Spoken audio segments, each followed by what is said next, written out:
the thing about so I was at a Holocaust museum today, right? You guys didn't hear that my backstory. So I'm in DC. I went to a Holocaust museum, and so one of the things that Hitler did was he put people in order of the different nationalities and who was superior, and he listed. It was like then he put every single race in that order, right? And so he put blacks at the bottom, but then he put Jews under blacks for him, right? And so, and now those were the people who were able to reproduce. If you were at the bottom, he didn't want you to reproduce. It was so much that went along with it, right?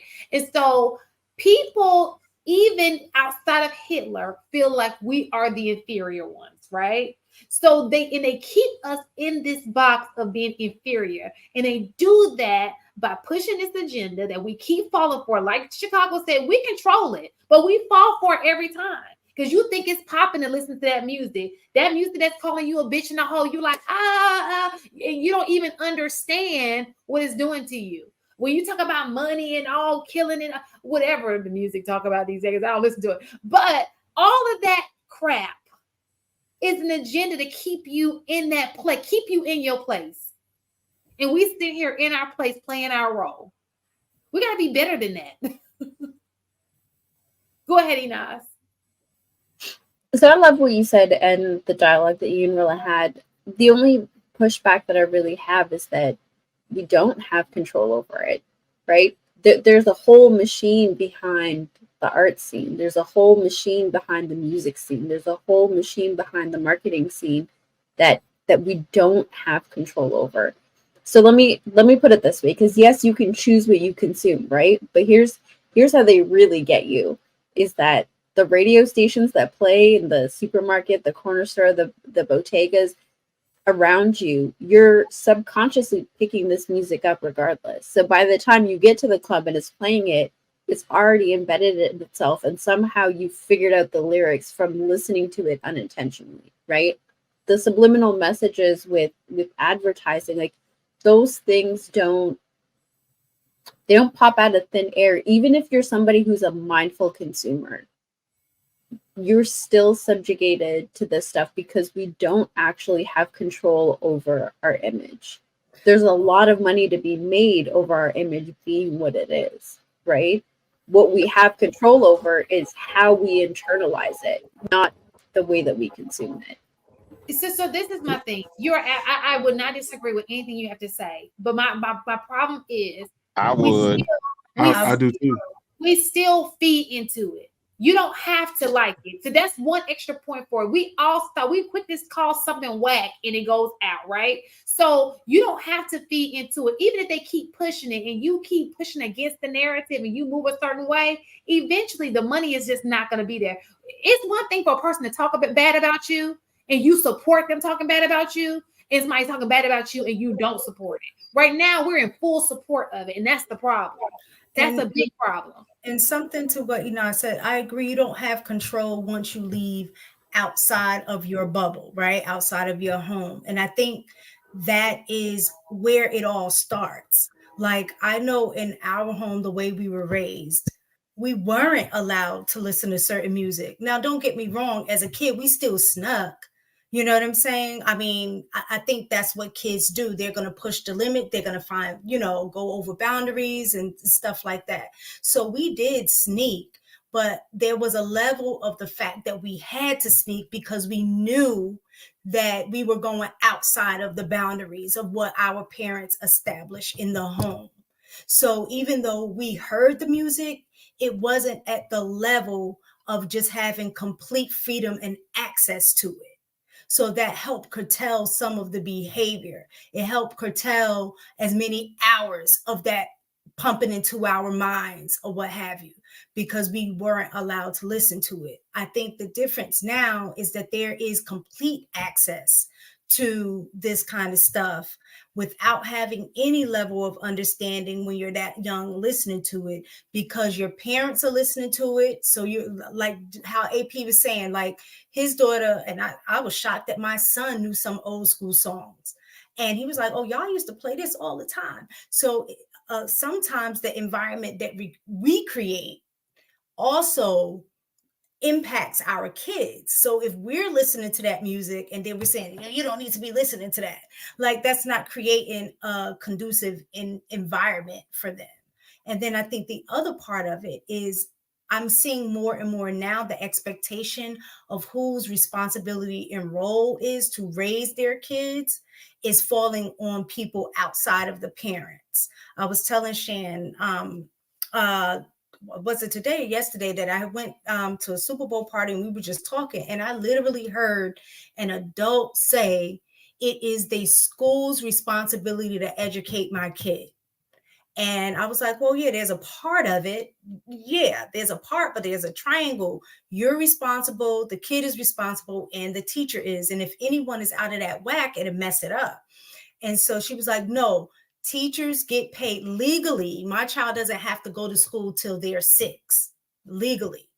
So at that point, you're getting paid. It is your job to educate them. And I hate when people say that parents are the kids' first educators. I looked at her and like my jaw just dropped. Like, are you serious? Is this like really? So you're going to wait for 6 years before you educate your child? Like, it doesn't make sense. So I think as the generation goes, we're trying to make other people responsible for the things that as parents we should be responsible for. So we'll say, well, it's the music industries, they need to stop playing that kind of stuff so then my kids won't have access to it. But you as the parent have the most control over your kids, so it's your responsibility to make sure that your kid doesn't access it. So I think that's part of the problem too.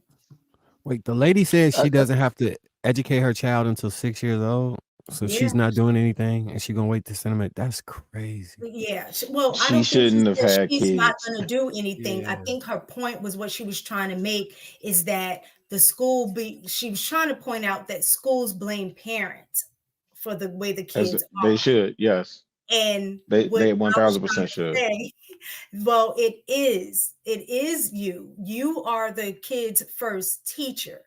So if you're not teaching your child, you can't then turn on the school and say, well, it's your fault. They didn't learn. You didn't teach them. I was like, we teach them something totally different. I should never have to go to school and have to correct your kid about behavior.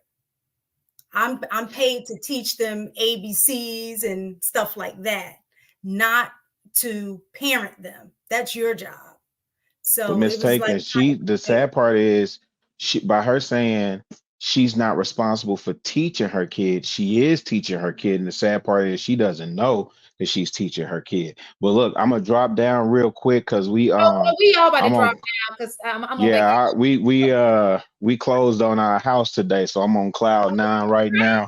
I'm Congratulations, brother.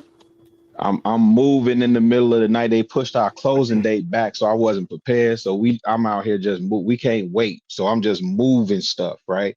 I did want to push back on Sade forehead real quick, but I'll say that for next week. Because I would give, especially people in the audience, I would give them this homework assignment, right? Go find out who are some of the biggest executives in the music business and who green lights projects. Go look up names like Keenan Johnson, Ray Daniels. Look up who produces the Super Bowl halftime show, right? Go look up who Kevin Lee is and Quality Control. If you look up those names, you'll begin to see who's research who signed Lil Uzi Vert, okay? And you'll find out the same people that sign these acts, a lot of them listen to Tribe Called Quest, De La Soul, Poor Righteous Teachers, so they know better, right? So we do have control. It's only when we raise our voices as a collective and say, hey man, that's not cool, or we not going for that. We are our currency. Our culture is the currency that we have. Keeping 100, that's the currency that we have in this country, right? And we validate and put the cool stamp on so much trash because we don't consume the culture like that. We don't, in terms of monetizing it, right? We know the biggest consumers of hip hop culture are people who don't look like us. Those are the ones that fund it and monetize it. Okay, so when we begin to validate and redirect what's cool, like a Diggable Planets, you know what I'm saying, like a Public Enemy, you bring more balance back to me. Or if you bring it to today, Rhapsody, you know what I'm saying? The Kendrick Lamar's, the J. Cole's, you know, the regular suspects or the usual suspects. We have more control than what we think. And that's why I say we got to get hyper local about this. But I do appreciate y'all letting me sit at the adult table with y'all this week. If y'all have me, I'll most certainly be back to send a couple of super chats since I can spend money again now that this closing is done. Hey, yo, Marcus, they was watching every penny, G. They was watching every penny. You better save it for that furniture.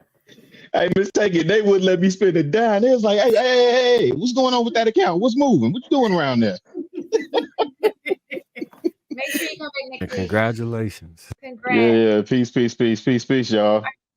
So we're gonna do these. What part of the city you moving to? I'm gonna hit you on the back. Marcus.